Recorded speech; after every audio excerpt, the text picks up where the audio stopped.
Sterling Vance had rejected every woman, every touch, every ounce of love, until the night he watched a black nurse make his dying grandmother laugh, and the sound shattered the walls he thought were unbreakable. Hello, if you're ready to hear the whole story, click subscribe and tap the notification bell. Type in the comments where you're watching from, because tomorrow, I will be giving you another story just as touching as this one, or maybe even crazier. And you don't want to miss it. Now let's begin. Sterling Vance didn't believe in second chances. Not for business partners, not for lovers, not even for himself. At 48, he was a billionaire many times over, seated atop Austin's financial skyline in a glass fortress that reflected the Texas sun like a blade. His suits were custom, his office immaculate, his smile rarely more than a cutting smirk. People didn't cross Sterling. They feared him, and he liked it that way. That morning, he fired a senior executive with the flick of his wrist. No explanation beyond, "Mediocrity has no place in my empire." The man begged, mentioned children in college, but Sterling's gaze was colder than the marble floor. A clenched fist behind his desk was the only sign that even he, deep down, felt something when others wept. In his world, weakness was dangerous, connection was a liability, and love was a currency he refused to trade. Across town, Naomi Brooks was pulling on a pair of lavender gloves at St. David's Community Hospital. Her shift had barely begun, and already her tired eyes betrayed another night of broken sleep. But she greeted her patients with a warm, practiced smile, the kind that carried more strength than any words could. "Morning, Mr. Jenkins," she whispered, adjusting the blankets of an elderly man in the corner ward. He grumbled about the food, and Naomi teased back, "Then I'll smuggle in some brisket next time." The man chuckled, and the sound eased the tension in Naomi's chest. Her colleagues said she had a gift. Patients seemed lighter when she walked into a room. But the weight she carried was real. Memories of her father gasping for breath, denied proper treatment because the nearest private hospital had turned them away. She was 19. That memory shaped everything: her career, her resilience, and the quiet fire in her soul. Still, she lived by one rule: keep moving, keep healing. Pain became purpose. That afternoon, the hospital prepared for a new VIP admission. The staff whispered nervously. Billionaire Sterling Vance's grandmother, Lillian, was arriving. Naomi rolled her eyes. She had no patience for entitled families who treated nurses like servants. But when she entered room 306, she found someone unexpected.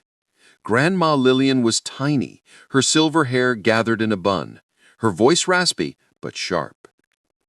"You must be Naomi," she said, her eyes twinkling. "They told me I was getting the best nurse in the building. Do you take bribes?" Naomi laughed softly. "Only in chocolate." The two women clicked instantly. Naomi adjusted Lillian's pillows with practiced care, and soon the room filled with stories. Lillian speaking of her childhood in rural Texas, Naomi responding with tales of her patients. It felt less like a nurse and patient, and more like two women sharing life across generations. Sterling arrived 2 hours later, flanked by assistants.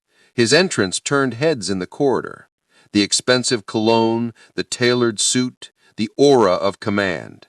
He looked at Naomi like one might look at a maid in the wrong room.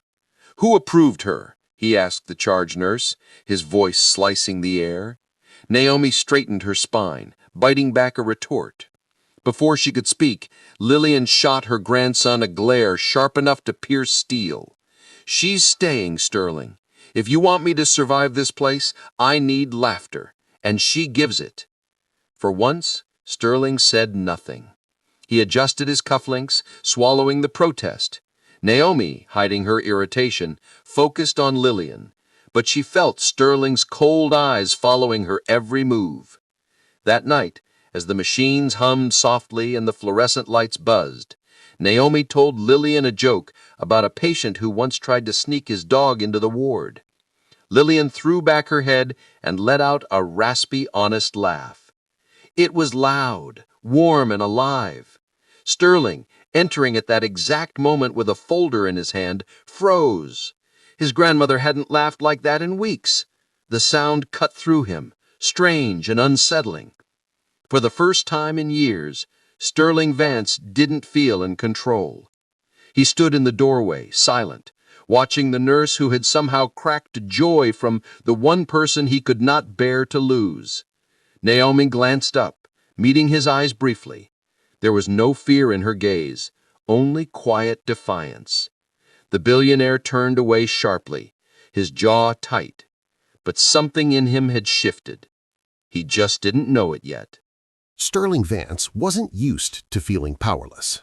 Yet, after leaving room 306 the night before, his chest had carried a strange tightness he couldn't name. He had buried himself in reports, late-night calls, and a silent glass of whiskey in his penthouse, but still the sound returned. The laugh, that raspy, unguarded joy spilling from his grandmother's lips, a sound he hadn't heard since he was a boy, long before life and his father taught him that laughter was weakness.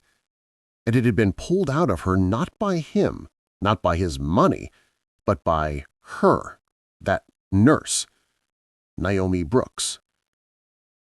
The next morning, Sterling arrived at the hospital earlier than usual. Assistants trailed behind him carrying flowers that cost more than most people's monthly rent.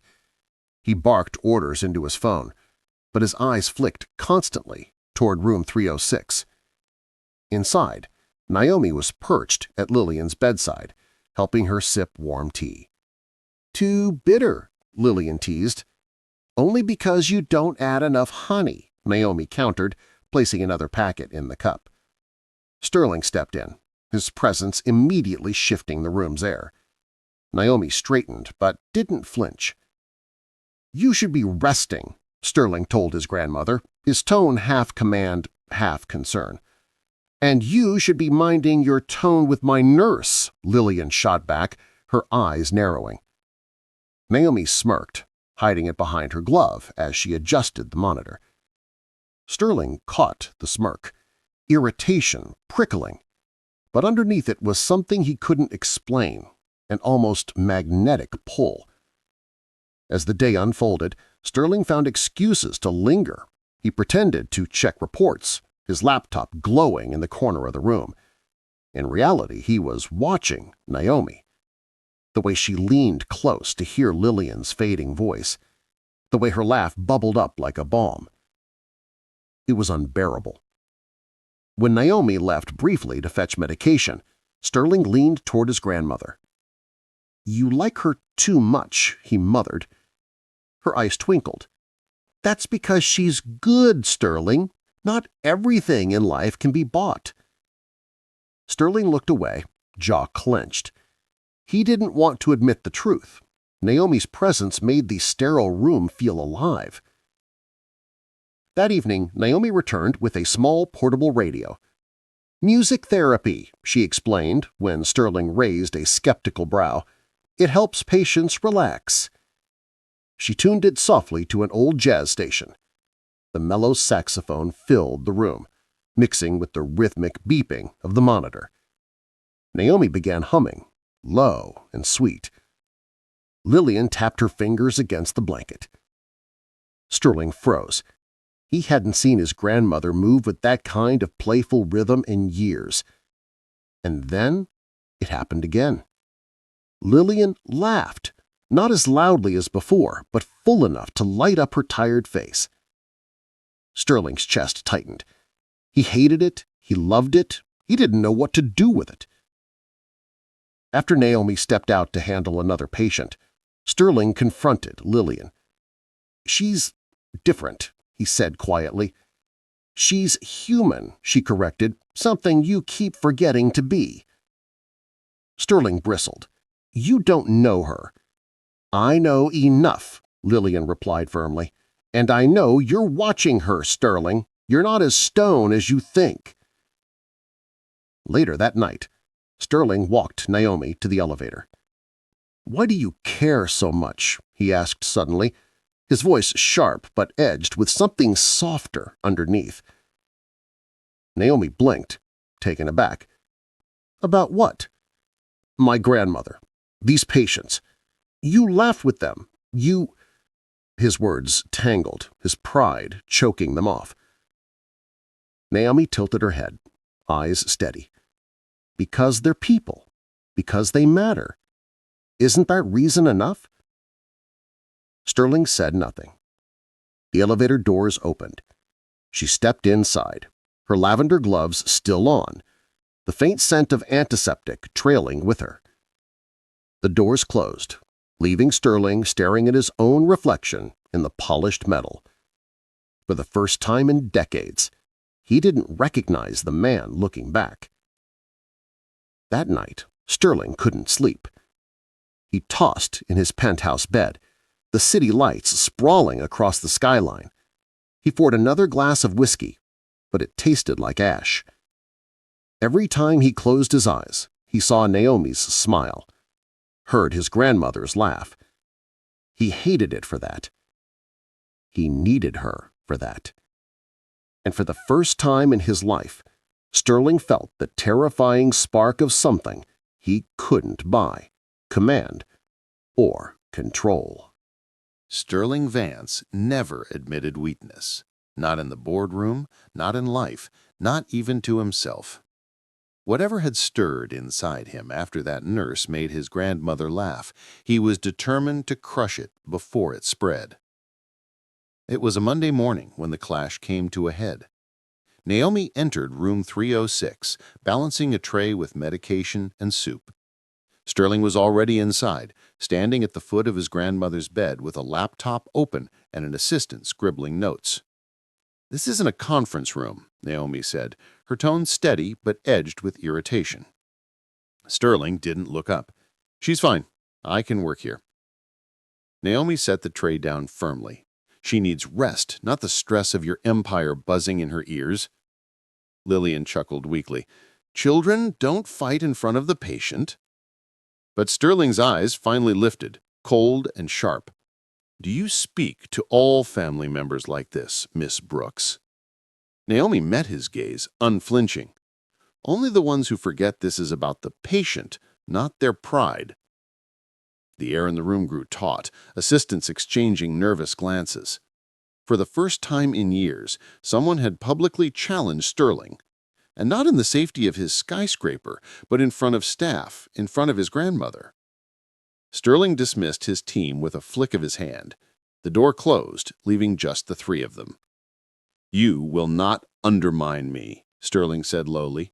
"And you will not bully her," Naomi shot back, pointing to Lillian. "This isn't your boardroom, Mr. Vance. It's her life." Later that afternoon, in the hallway, Dr. Javier Morales joined the fight. A man of steady presence, Morales had long admired Naomi's courage. He intercepted Sterling as he exited the room. "You think money entitles you to control everything here?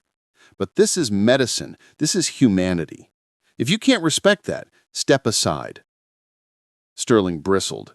He wasn't used to resistance from two sides at once. That evening, another storm arrived, this one wearing the familiar face of his estranged sister, Camille Vance. She stood in the hospital corridor, arms crossed, her auburn hair pulled back like a woman who'd been through too many battles to waste time on appearances.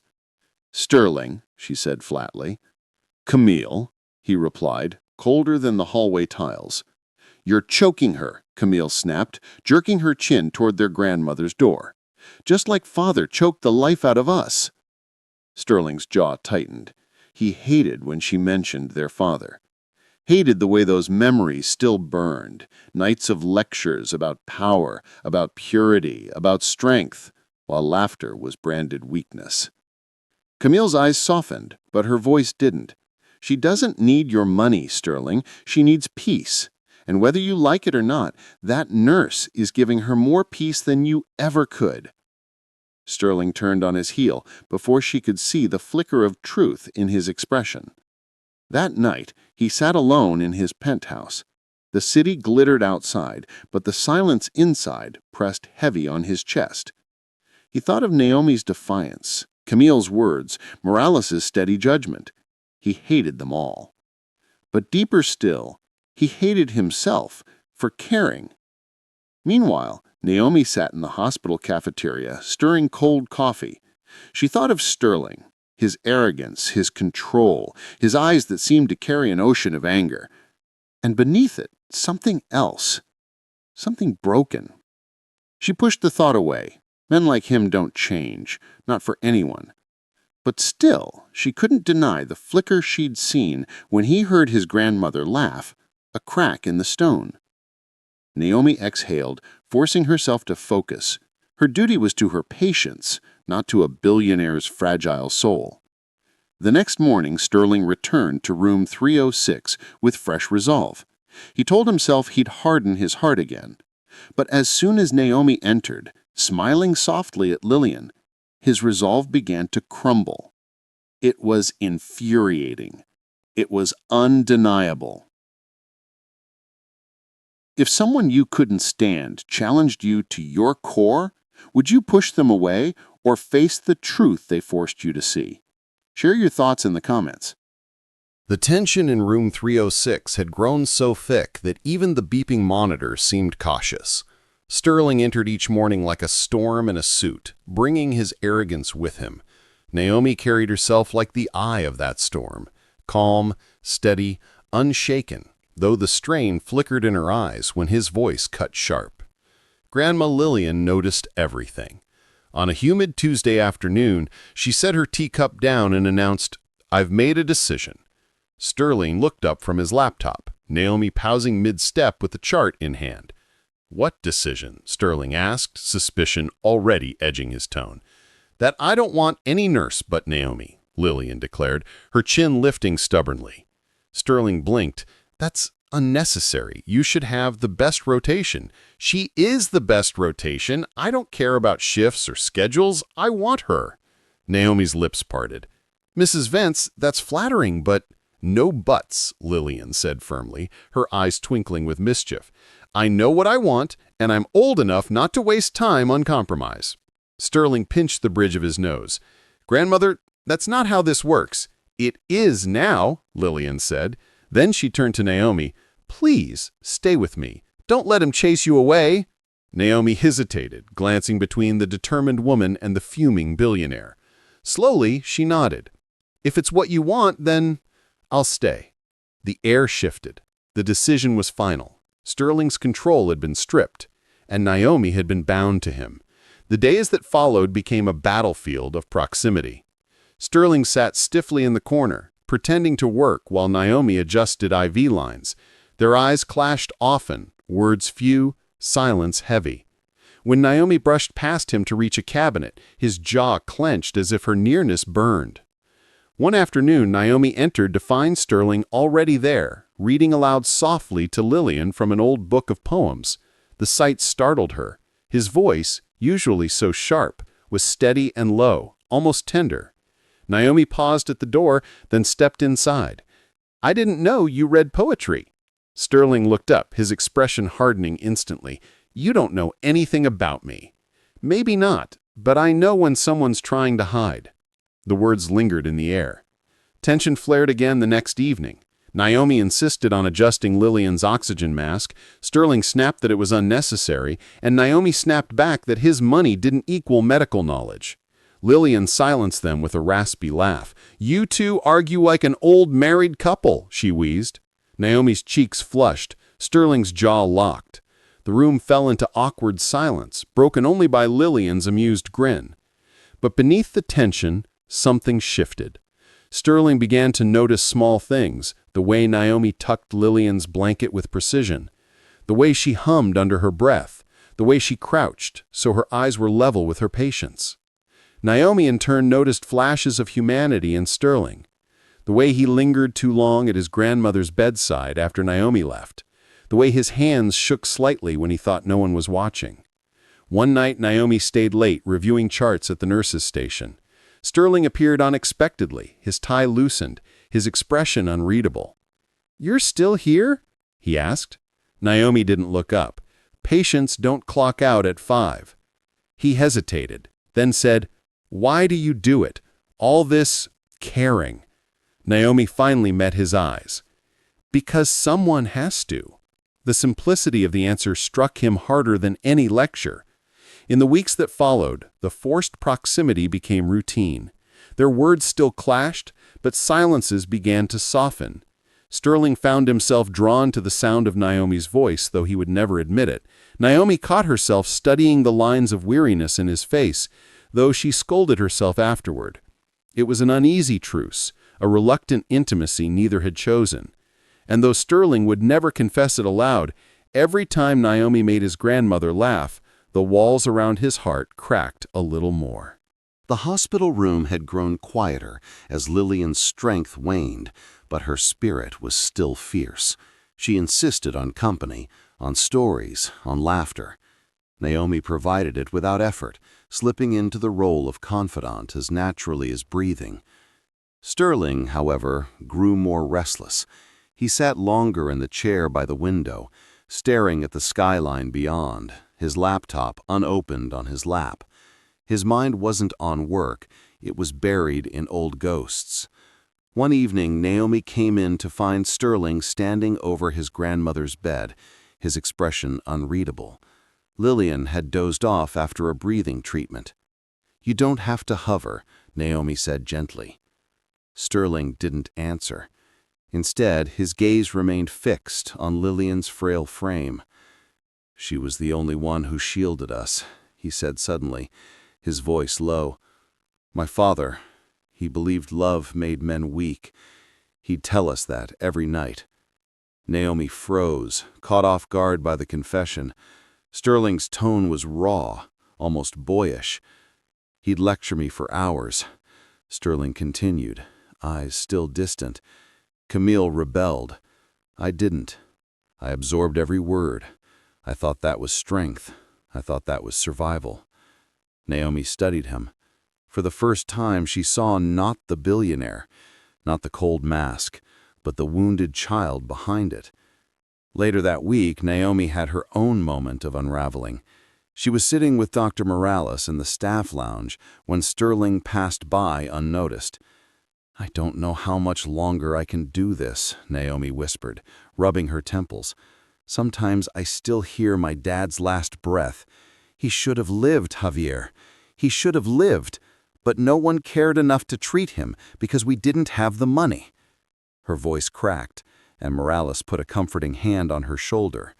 Sterling froze in the hallway, the words cutting into him like knives.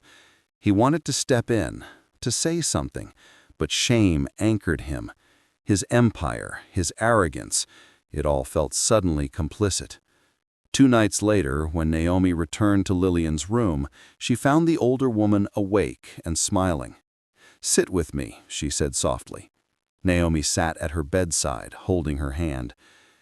"I need to tell you something I've never told Sterling." Naomi tilted her head. "When I was young, before Sterling was born, I lived in a small town. One summer, I nearly drowned in a river. The one who pulled me out was a black man named Henry.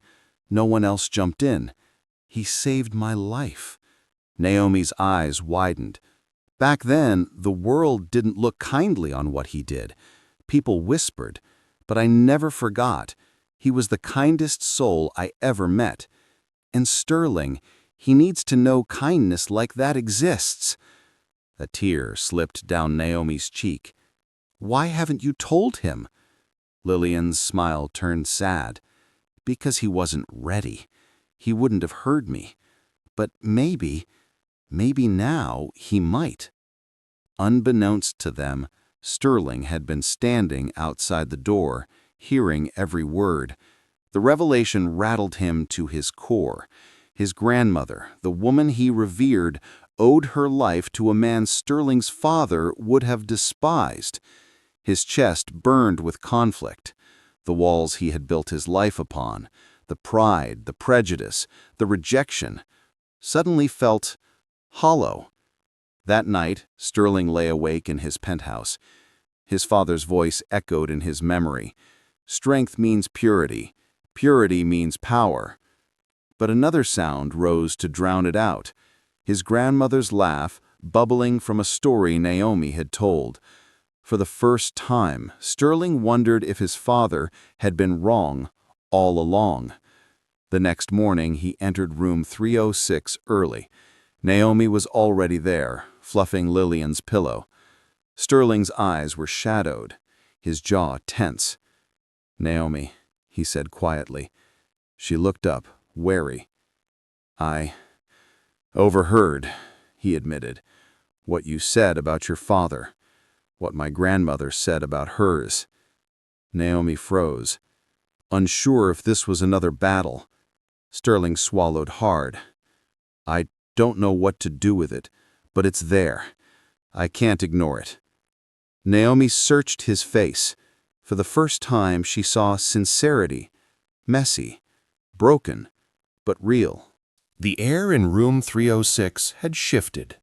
The clashes hadn't vanished, but beneath them pulsed something softer, something Sterling couldn't quite name. One afternoon, Naomi was recounting a funny story about a patient who mistook her for a gospel singer. Lillian laughed so hard her oxygen monitor beeped, and Naomi quickly adjusted it, smiling sheepishly. Sterling, leaning against the wall, caught himself smiling too. He covered it with a cough, but Naomi saw it. "Did you just laugh?" she teased. Sterling scowled. "I don't laugh." Lillian chuckled. "You just did." Naomi tilted her head, her eyes twinkling.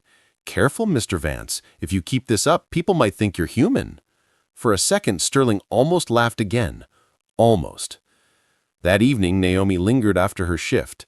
Lillian had fallen asleep, and Sterling was still in the chair by the window, staring at the skyline. "You don't go home much," Naomi observed. "Home is empty," Sterling replied without turning.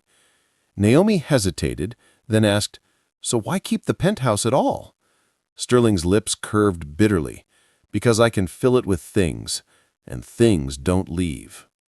Naomi's chest tightened.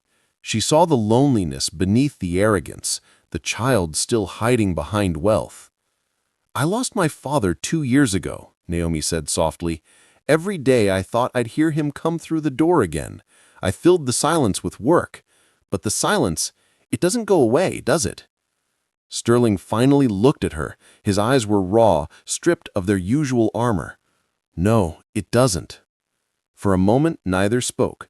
The silence between them wasn't empty. It was shared.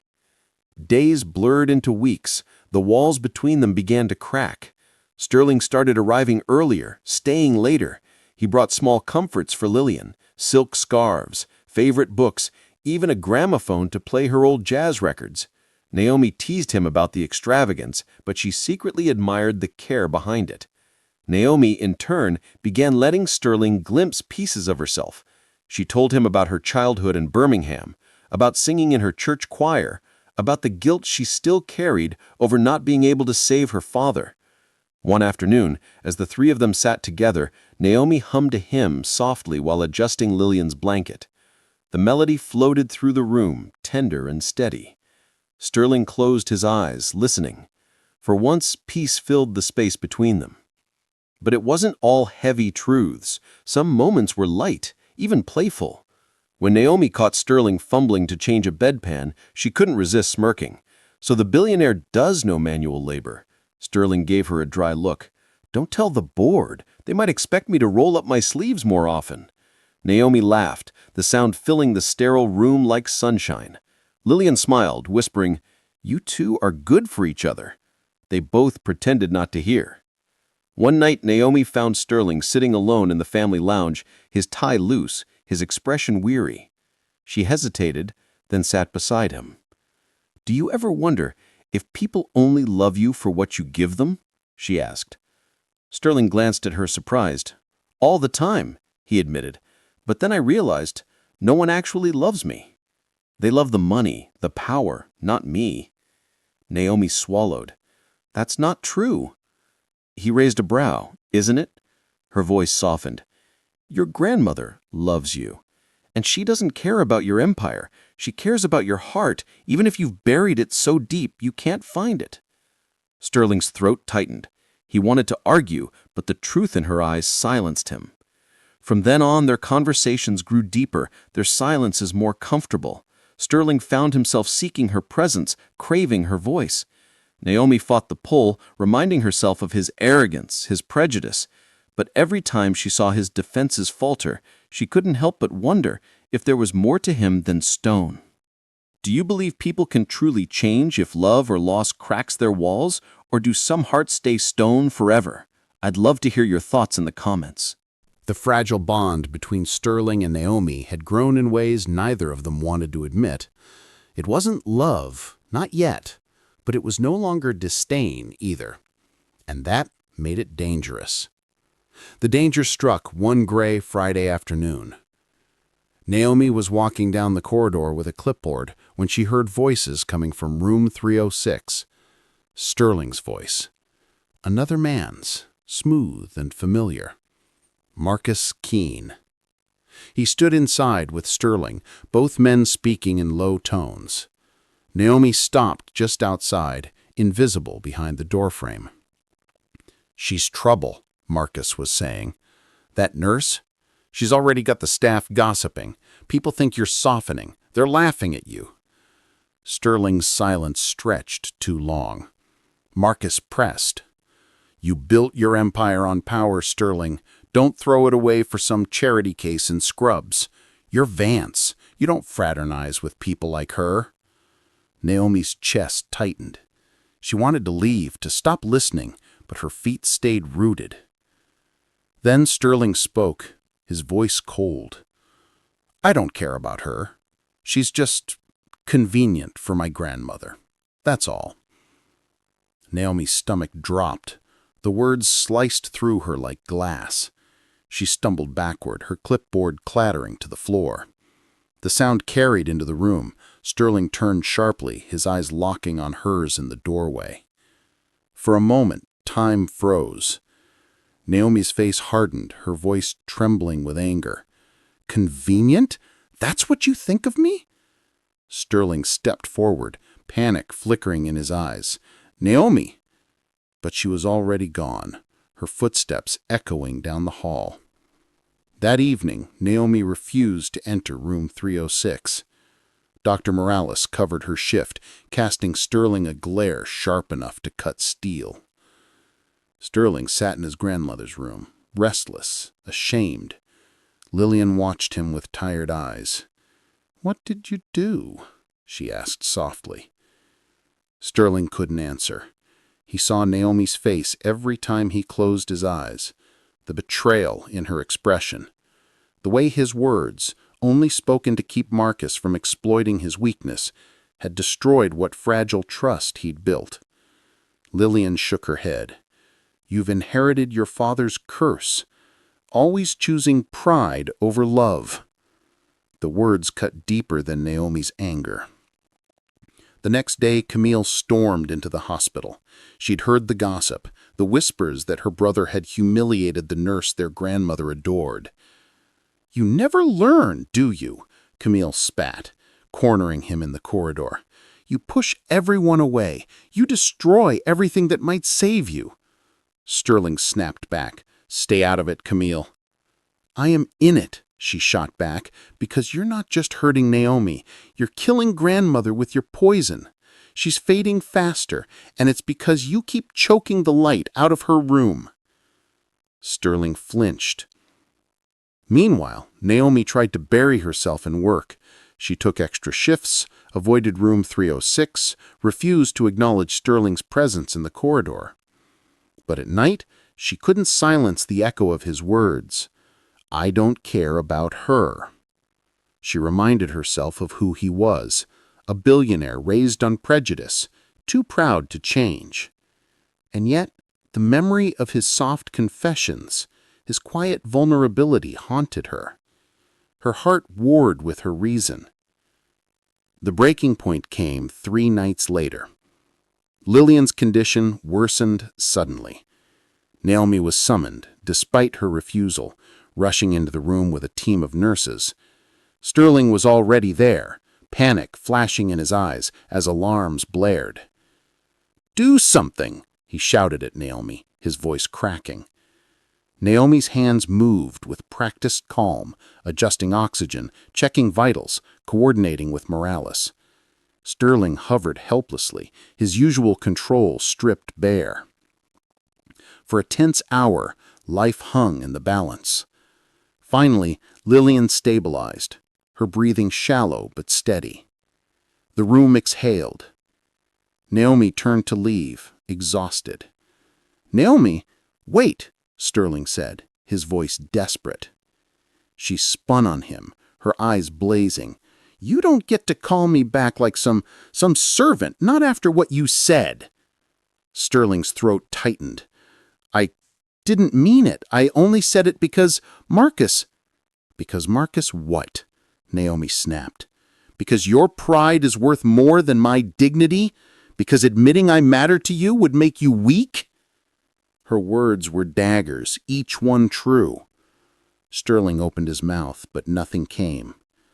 Naomi's voice dropped, heavy with finality. "You're just like your father, and I won't let him destroy me through you." She left the room without looking back. Sterling stood frozen, gutted, the sound of her footsteps fading like the last tether snapping. For the first time in his life, Sterling Vance felt utterly powerless. The hospital at night was a strange place, hallways echoing with muted footsteps, fluorescent lights buzzing like tired hearts. It was in that stillness that both Sterling and Naomi were forced to confront themselves. He sat alone in the family lounge, a glass of untouched water sweating in his hand. The city glowed through the tall windows, but for once he didn't see power in the skyline. He saw emptiness. Marcus's words replayed in his head, Camille's accusations, Naomi's voice trembling with betrayal. "You're just like your father." The sentence carved through him like a blade. Sterling pressed his fists against his temples, memories flooding back, his father's lectures, the icy dinners, the suffocating expectations. He had built his empire on those lessons, convinced they were survival. But what had it given him? Power? Yes. Wealth? Yes. But when Naomi looked at him with those wounded eyes, he realized he had inherited only loneliness. He whispered into the empty room, almost a prayer, "I don't want to be him." Across the city, Naomi sat in her small apartment, shoulders slumped, coffee untouched on the table. She should have felt vindicated. She had seen his true colors, just as she'd warned herself. But the image of Sterling, desperate, terrified, begging her to help his grandmother, refused to leave her mind. And worse, the memory of his quiet confessions haunted her. Home is empty. Things don't leave. She rubbed her face, frustration boiling inside. He'll never change. He's his father's son. But then another thought whispered back. Or is he trying not to be? She hated the war inside her heart, hated that she cared. Back in room 306, Lillian stirred awake, her breath shallow but her mind sharp. Camille sat at her bedside, holding her hand. "Don't let him die alone inside," Lillian whispered. Camille's eyes filled with tears. "Mama, I can't fix him. He pushes me out every time." "Then find someone who won't," Lillian said faintly. "Someone who sees the boy he hides." Her gaze drifted toward the door, as if she could see Naomi even when she wasn't there. The next morning, Sterling stood in front of Naomi's apartment door. He had found the address through the hospital directory, something the old Sterling would have considered a power move. Now it felt like desperation. He raised his hand to knock, but froze. What if she turned him away? What if she was right, that he was just his father's son? His chest tightened. For the first time he realized that the real risk wasn't rejection, it was never trying at all. He knocked. Naomi opened the door, still in scrubs, her eyes red from a sleepless night. When she saw him, her face hardened. "What are you doing here?" Sterling swallowed. I need to say something. Not as Vance, not as the billionaire, just me." "And who is that exactly?" He took a deep breath. "A man who's been wrong. a man who's been a coward, a man who's hurt you because he was too afraid to admit that you matter. Naomi's breath caught. His words were raw, unpolished, nothing like the smooth armor he usually wore. "I'm not my father," Sterling said, voice trembling. "Or at least I don't want to be. I don't know how to change, but I know I don't want to keep living behind stone walls. Not anymore." Silence stretched between them, heavy with possibility. Naomi studied him. His eyes, usually sharp and calculating, were open, unguarded. For the first time she saw not the billionaire, not the arrogance, but the man who wanted to be something more. Her heart warred with her reason once more. Could she trust him, or would he shatter her again? Finally she spoke, her voice soft but steady. "If you want to change, Sterling, it's not about me. It's about you. I won't save you. You have to save yourself." Sterling nodded, his throat tight. "Then let me try. Please." Naomi didn't answer right away. She stepped back slowly, leaving the doorway open. Sterling's heart pounded. He crossed the threshold, uncertain, vulnerable, stripped of everything but hope. For the first time in his life, Sterling Vance had chosen humility over pride, vulnerability over power. And for the first time, Naomi Brooks wondered if maybe, just maybe, this was the beginning of something real. Room 306 had grown quieter, the steady hum of machines filling the space where laughter once lingered. Lillian Vance's health was slipping fast, her breath shallow, her voice faint. Yet her spirit was still aflame, refusing to be snuffed out. Naomi stood at her bedside, adjusting the blankets. Sterling sat in the chair opposite, his tie loosened, his face stripped of arrogance. The rift between them lingered, but something had shifted since the night he came to her door. His words had been unpolished, raw, and Naomi hadn't forgotten them. Neither spoke as Lillian stirred, opening her eyes with effort. She looked at both of them, a weak smile curving her lips. "You're both here. Good. That's how it should be." Naomi squeezed her hand gently. "Rest, Mrs. Vance." But Lillian shook her head. "No. Listen. Life's too short for pride. I don't want to leave this world knowing the people I love are still trapped in cages they built themselves." Her gaze locked on Sterling. "Don't be your father, boy. Be better." Tears stung Sterling's eyes. He nodded, unable to speak. That night, Lillian's laughter returned one final time.